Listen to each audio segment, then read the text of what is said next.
Hey there, Erik Kaiser here, RE/MAX TerraSol, your probate and trust real estate specialist. And today I want to share a little bit about what investors do when they're making offers, for example, on a property such as this, a property that needs a lot of repair work. Either it's a probate sale or it's a trust sale or somebody had passed away in the property. So I want to explain a little bit about their strategy.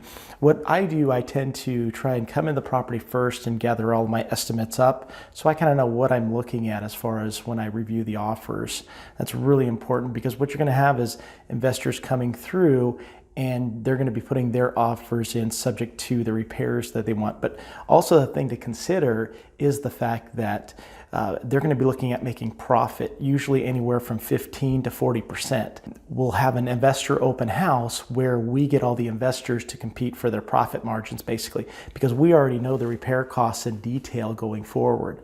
So we know, we can see through the smoke and mirrors, basically, and I present that information to you as my client. So it's really important to know what you're doing in these type of situations, because if you're not represented properly or someone that does this consistently and deals and negotiates with these investors, you can leave a lot of money on the table. And for me, that's just unacceptable for my clients.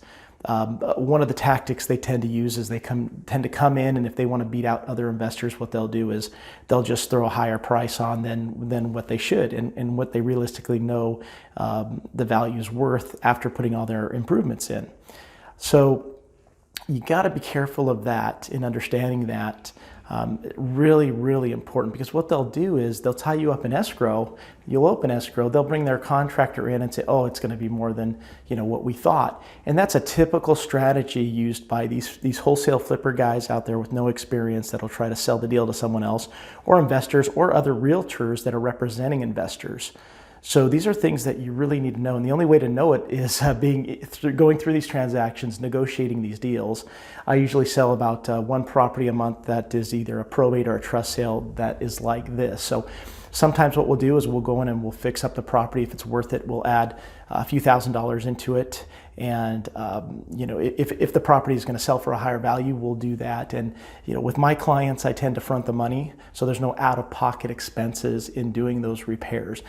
It depends on the situation. It depends on also who the beneficiaries are, if they're all going to agree. So there's lots of different things to think about, not only in the front end of marketing the property, but also in the back end as far as the negotiations. So if you're using a realtor or you plan to use a realtor and you're selling a probate or trust property, make sure to review them on Zillow. Make sure they have 5-star seller reviews, because that's basically going to be a reflection on the service they're going to provide, as well as look at their past sales. Are they mostly buyers? Are they mostly sellers? Are they fixer-uppers? Does it fit your need?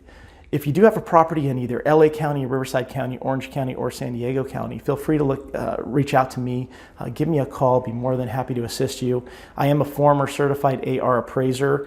I have that experience behind me as well, so we can value properties strategically no matter what area it's in. So thanks for watching. I hope this was a little bit of an education for you in how to work with investors, or what to look out for, at least when you're going through that process. If you want to know more, give me a call. Erik Kaiser, RE/MAX TerraSol, 855-423-5100. Thanks for watching.